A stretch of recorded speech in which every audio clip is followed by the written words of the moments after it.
Hello and welcome back to my channel. If you're new here, hi, I'm Maggie and I love creating videos all about natural, non-toxic pregnancy, motherhood, and life.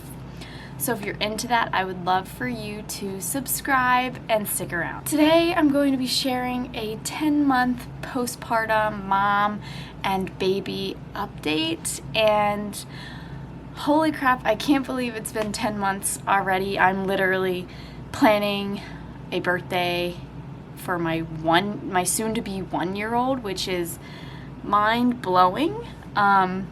It's also hard to believe that I'm just now settling into motherhood, and we'll get into that more in this video, but it has been a pretty amazing but also wild ride. So first, I'll give you a mom update, or an update on me / kind of a life update, and then we'll jump into a 10-month update for Eli, my baby boy. So the first thing that I have jotted down in my notes is mom tuition and just feeling confident in my ability to be my child's mother.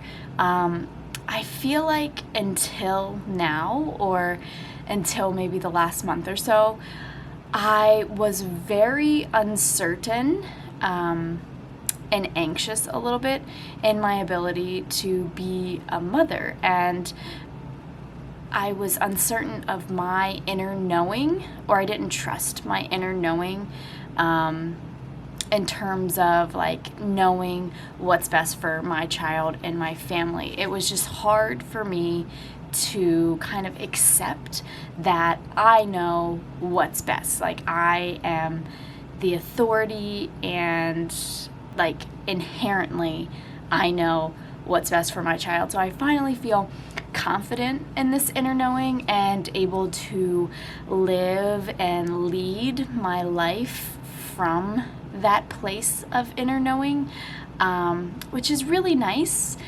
It's reassuring, and I feel secure in being a mother and being Eli's mother and making the best decisions for him and my family. So I had been struggling a lot with postpartum depression.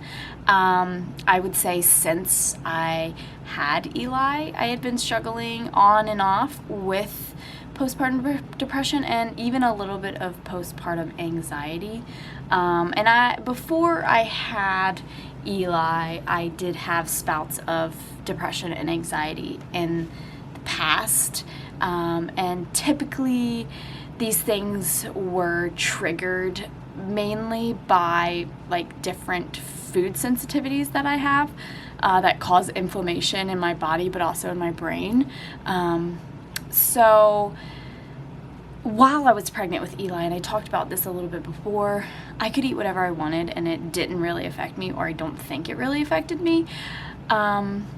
And then after I had Eli, it was like, holy crap, I became sensitive to everything again. So I had to kind of go back to the way that I had been eating before I was pregnant, which is pretty strict diet. I don't say like that I restrict myself or that I have a super lot of limitations, but I do have foods that I am sensitive to, and when I eat them, it affects me mentally. Postpartum, like, I had been eating a lot of garlic and onions and brown rice pasta and cheese and chocolate, and I'm sensitive to all these things, and it had really affected my mood, and I would also say it affected my confidence in my mom tuition, or my ability to be a mom.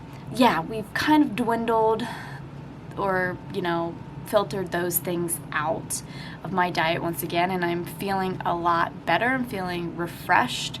I'm feeling like the dark days are over, like I have found the light at the end of the tunnel, and yeah, I really have to stick with what works for me. And I'm also doing some work, some personal work around my food sensitivities, because having these food sensitivities, it's kind of hard to accept, and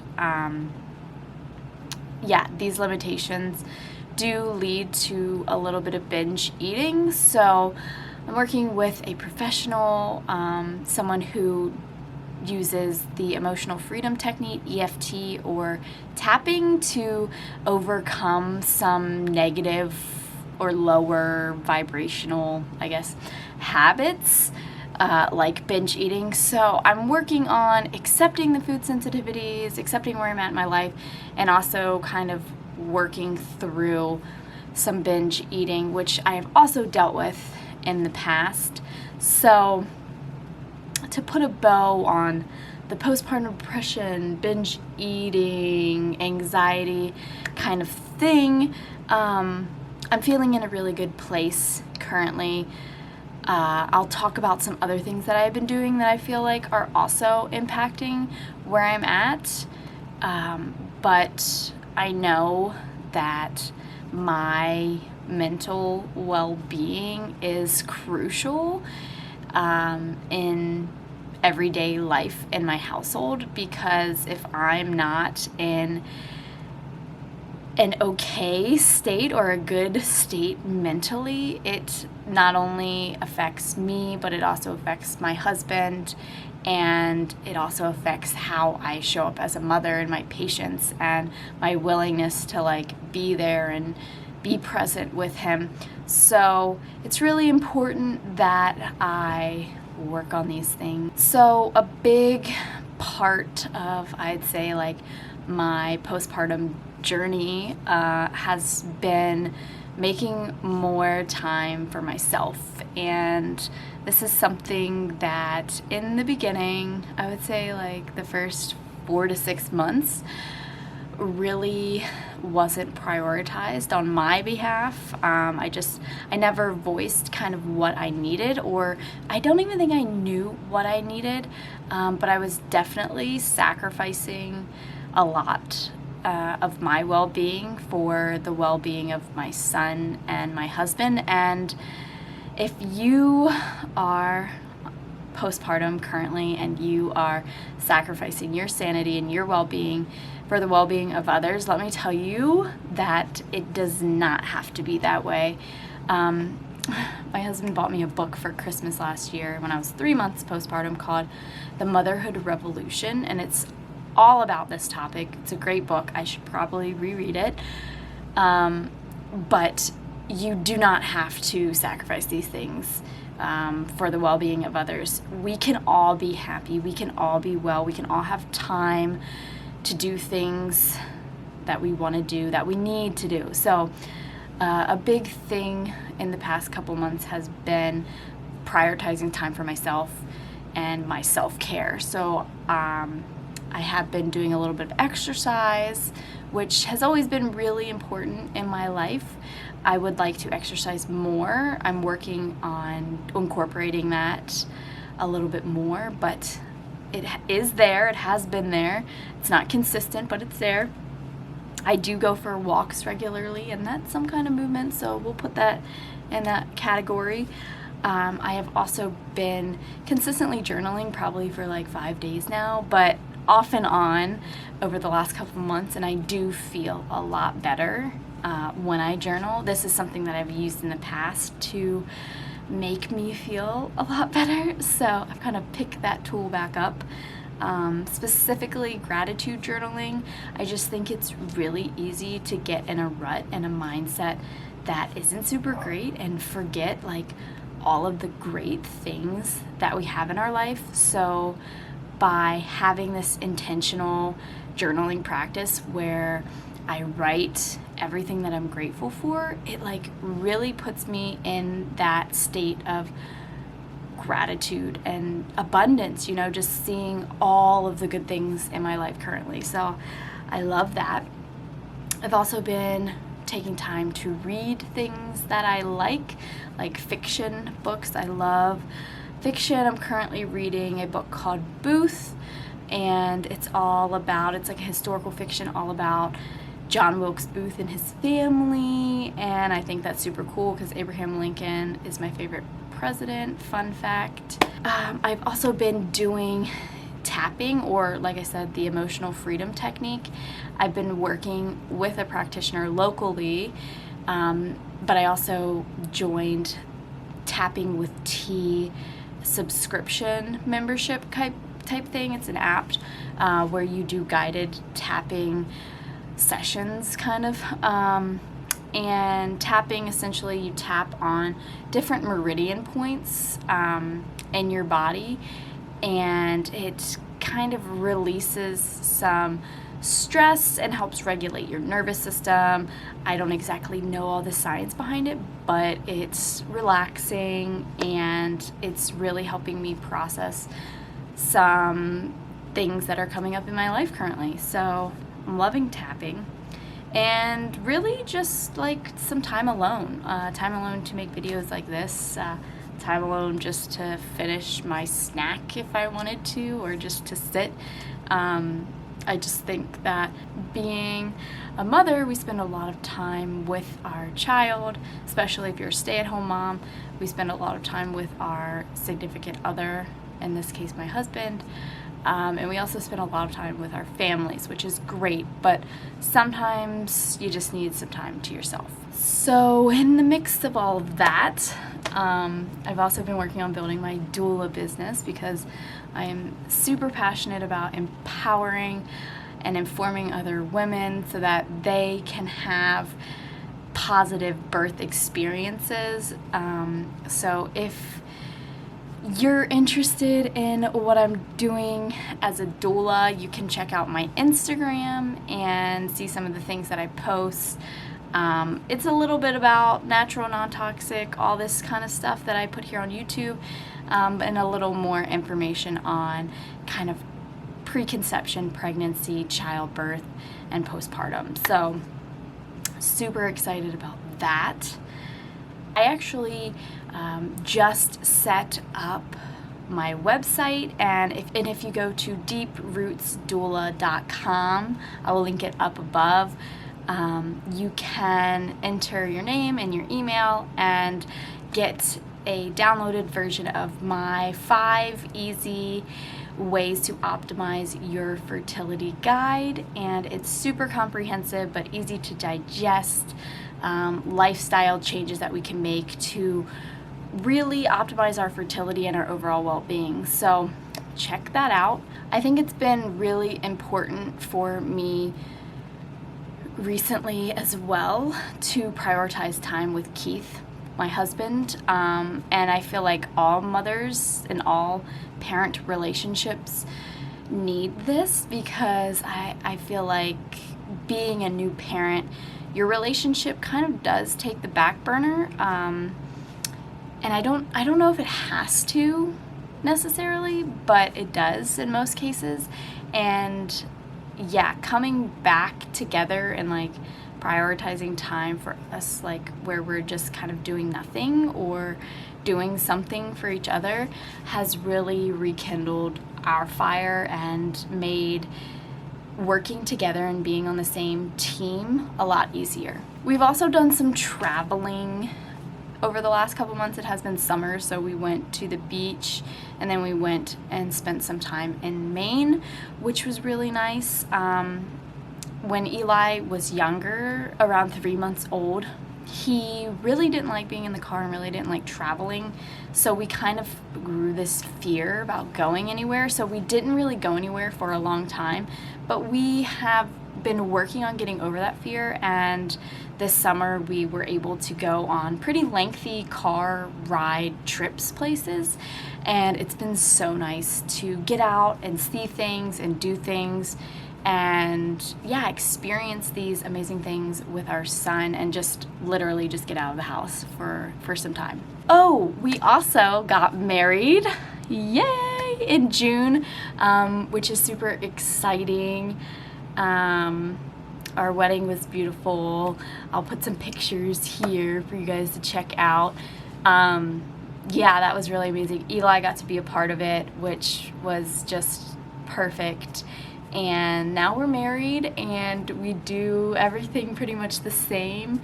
I I thought that a lot was going to change, but nothing really changed. We had all the same struggles that we had going into marriage after we got married. So yeah, things are good. We are married, and my last name is Eisenhuth now.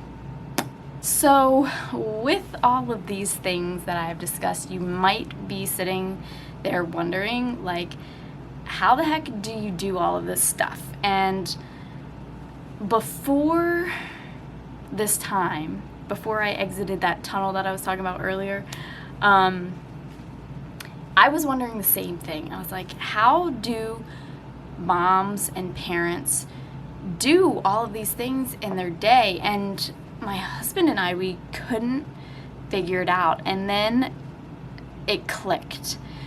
They create schedules and they have structure in their lives. So we have literally created a pretty structured schedule. We have like a whiteboard on our refrigerator, and we structure our days ahead of time. Usually on Sundays, we structure what the day is going to look like in terms of his meetings, in terms of things that I want to do, in terms of chores that need to be done, in terms of what we want to have for dinner, what we're going to do after Eli goes to sleep at night.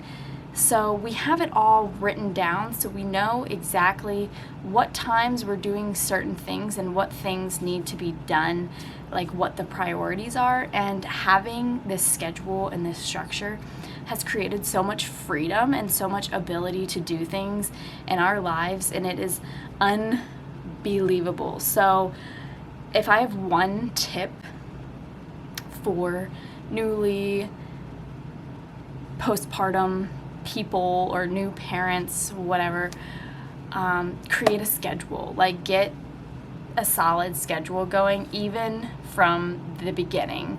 If you can have a schedule about your life, things will be so much easier. So super grateful for our schedule. I'm never going to stop scheduling things now, but it has just created so much freedom, and it's amazing. So now I will update you on the baby, Eli. He is 10 months old. At his checkup, he was 21 pounds, 7 ounces. He's a chunky little boy. He wears 12-month-old clothes, which apparently baby clothes sizes are funky, but he's pretty big.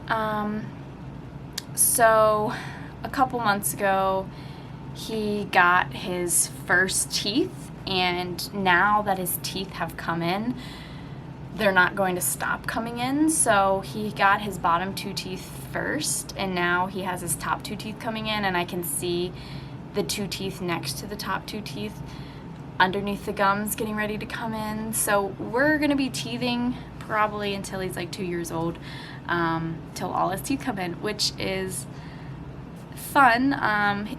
The second set of teeth that are coming in don't seem to be bothering him as much as the first set of teeth, which makes sense. You know, he might kind of know what's going on, but he still does have his moments of being cranky. So he is extremely adventurous. He loves crawling, climbing, pulling himself up. He loves playing outside and touching things and putting everything in his mouth.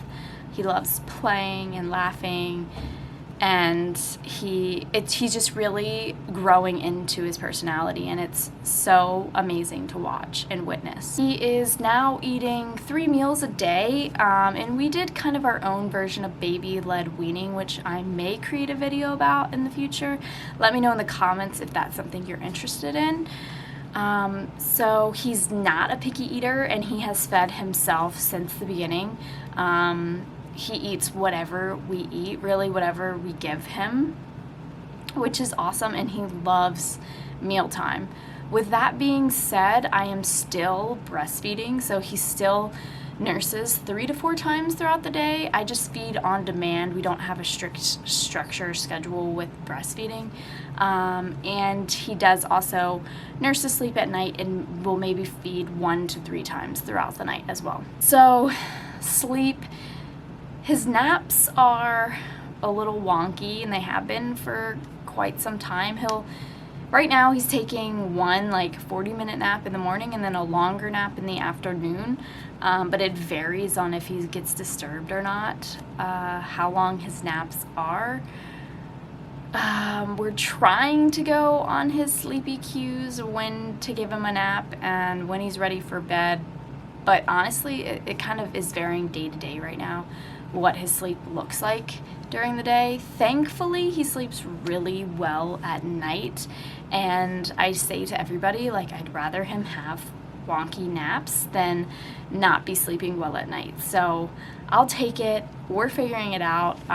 Thankfully, we have been able to get him to sleep by himself in the bed, whereas before, he really didn't like sleeping in the bed. So making baby steps here, but like I said, bad naps are way better than not sleeping at night, so I'll take it. So because he eats 3 meals a day, he also now has solid poops, and we do cloth diaper.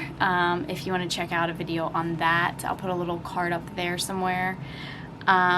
So because we cloth diaper, we now have to rinse the solid poop. We can't put it in the washer.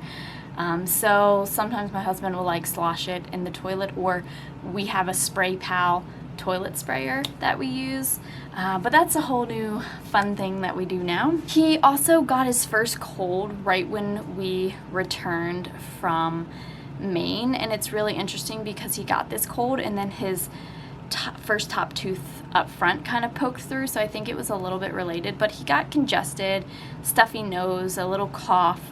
It only lasted about 3 days, and conveniently enough, he got sick right when we were going to the pediatrician, so we didn't have to make a separate appointment or anything, and she wasn't concerned at all. She made a couple suggestions, and we took those up. So we would spray some saline in his nose to loosen everything, and then use the nose Frida to kind of suck all of the snot out. That seemed to help a little bit. We also put kind of a essential oil eucalyptus rub on his chest and his back to just loosen the congestion there. He did have some drainage and some cough, but no fever, and I think that it was really mild, and like I said, he got over it in a couple days, was back to normal, and then he had a little tooth pop through, so that was exciting. He is also clapping a lot. He loves clapping. He loves mimicking what you're doing. He waves. He does sign language for all done when he's done eating, which is really fun. We're teaching him some other signs as well. He also says mama and dada, which it just melts my heart so much when he does that. And I'd say his favorite toy right now is books. He loves pulling all of his books off the bookshelf. I clean them up literally after every time he does it, and he just loves to pull them off and open them and kind of make a mess in his play area. But yeah, overall things are going pretty well right now. I like to keep in mind that they may not always be this way, and I like to be accepting and kind of okay with whatever happens on this journey, just because things do change and change often with a small child. I'm really excited for his 1-year birthday party in a couple months. It does feel like there's just one thing after another being a mother, and I think I can be okay with that, and I feel like when I am in my zone and aligned with myself and nourished and well rested, I can be super resilient to the stress that comes with kind of going. So yeah, that is my 10-month postpartum mom and baby update. If you like videos like this, let me know in the comments. I can continue to make them. And yeah, I will see you all next time. Thanks for watching.